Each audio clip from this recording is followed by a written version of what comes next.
Les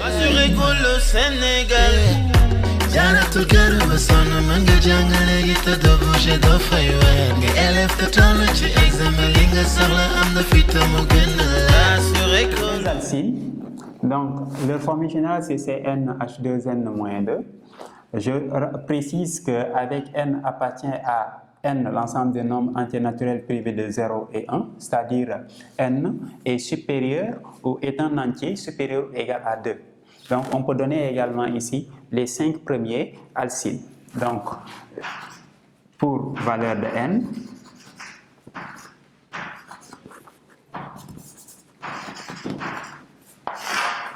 formule brute, et nous avons ici non. Pour la valeur de n, si n est égal à 1, donc ça n'existe pas. Pour n est égal à 2, on remplace n par 2 dans la formule générale. Nous allons avoir C2, H 2 fois 2, ça nous fait 4. 4 moins 2, ça fait 2, donc on se retrouve avec C2, H2. Le préfixe pour 2, c'est et. Donc si on met la terminaison des 3 dernières lettres, donc ça va nous donner éthine. Mais l'éthine également, comme bien sûr l'éthène, a un autre nom. L'autre nom de l'éthine est l'acétylène. Donc acétylène, c'est le nom usuel de l'éthine. Très souvent dans les exercices, au lieu d'utiliser le nom éthine, on va travailler avec acétylène. Donc retenez que l'acétylène est un alcyne de formule C2H2 et l'éthylène est un alcène de formule C2H4. Donc attention, il ne faut pas les mélanger. Très souvent, les élèves ont des difficultés à les distinguer. L'acétylène, même si il se termine par N, ce n'est pas un alcène, c'est un alcyne. Ça représente simplement, ce n'est rien d'autre que l'autre nom de éthine. Donc l'acétylène est un alcyne et sa formule c'est C2H2, c'est le premier des alcynes. Pour n égale à 3, si on remplace 3 dans la formule générale, nous allons avoir C3, H 2 fois 3, ça nous fait 6. 6 moins 2, ça va faire 4. Donc on aura C3, H4. Le nom, 3, c'est propre. Si on ajoute les 3 dernières lettres, donc propyne. Pour n égale à 4, on aura C4. Donc 2 fois 4, ça nous fait 8. 8 moins 2, ça nous fait 6. Donc C4H6 et le nom c'est butine. Pour n égale à 5, si on remplace C5, H 2 fois 5, ça nous fait 10. 10 moins 2, ça va faire 8. Donc c'est 5. H8 et le nom pentine.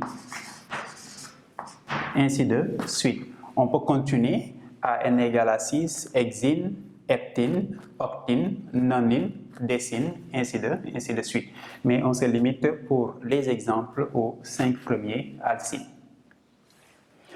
Pour maintenant les sources d'hydrocarbures, il faut savoir que les hydrocarbures sont tirés au niveau du sous-sol, où ils sont formés depuis des millions d'années à partir d'organismes d'animaux et de végétaux. Et les organismes d'animaux et de végétaux vont donner naissance au pétrole brut et au gaz naturel qui sont les sources des hydrocarbures. Donc les hydrocarbures sont tirés à partir du pétrole brut ou du gaz naturel. Et ces derniers se sont formés à partir des organismes d'animaux et de végétaux enfuis depuis des millions. Pour les sources d'hydrocarbures,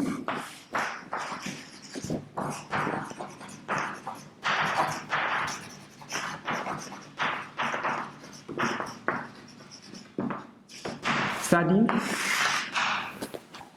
l'origine, la provenance des hydrocarbures. Les hydrocarbures peuvent être tirés au niveau du pétrole brut,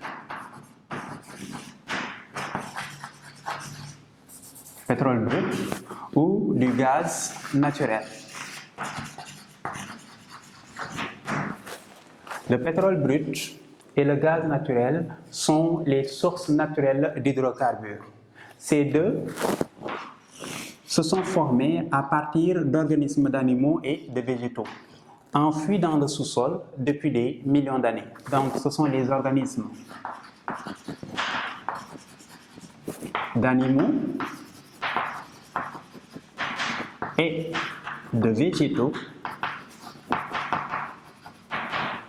enfouis dans le sous-sol depuis des millions d'années.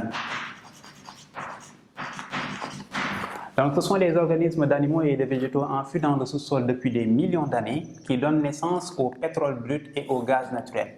Et ce sont les pétroles bruts et le gaz naturel qui, après raffinage, vont donner naissance aux hydrocarbures. Au niveau du pétrole brut, on peut avoir trois types d'hydrocarbures. On peut avoir des hydrocarbures solides, des hydrocarbures liquides et des hydrocarbures gazeux. Les types d'hydrocarbures solides que l'on peut avoir au niveau du pétrole brut, nous avons la paraffine, nous avons le bitume. Donc, voici deux hydrocarbures solides que l'on peut tirer au niveau du pétrole brut. Pour les hydrocarbures liquides, la liste elle est longue. On peut citer les huiles, c'est-à-dire les huiles que l'on utilise pour nos moteurs de voiture. Nous avons l'essence, nous avons le gasoil, nous avons le kérosène,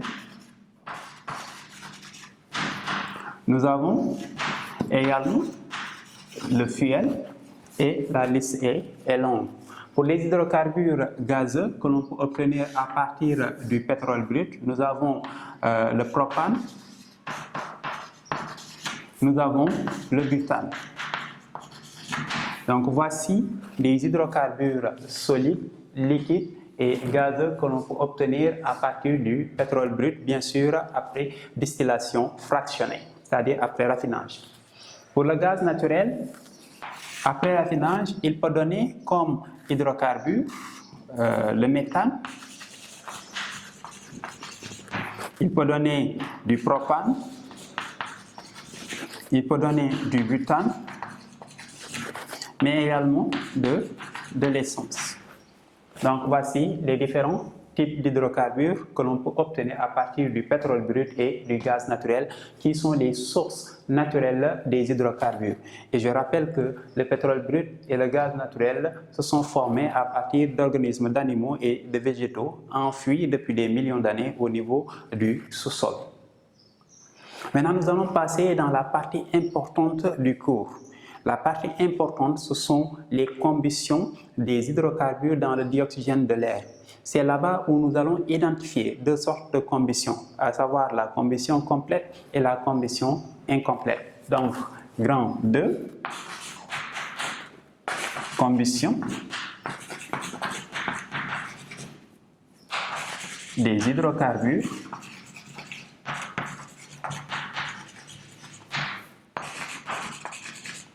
dans le dioxygène.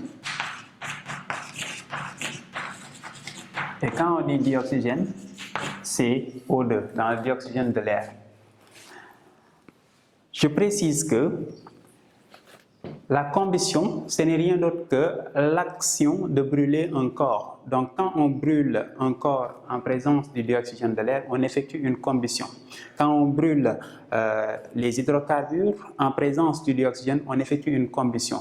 Mais il faut identifier deux sortes de combustion. Nous avons ce qu'on appelle une combustion complète. La combustion, elle est complète quand le dioxygène est suffisant. Donc, si la quantité de dioxygène est suffisante, la combustion des hydrocarbures est complète.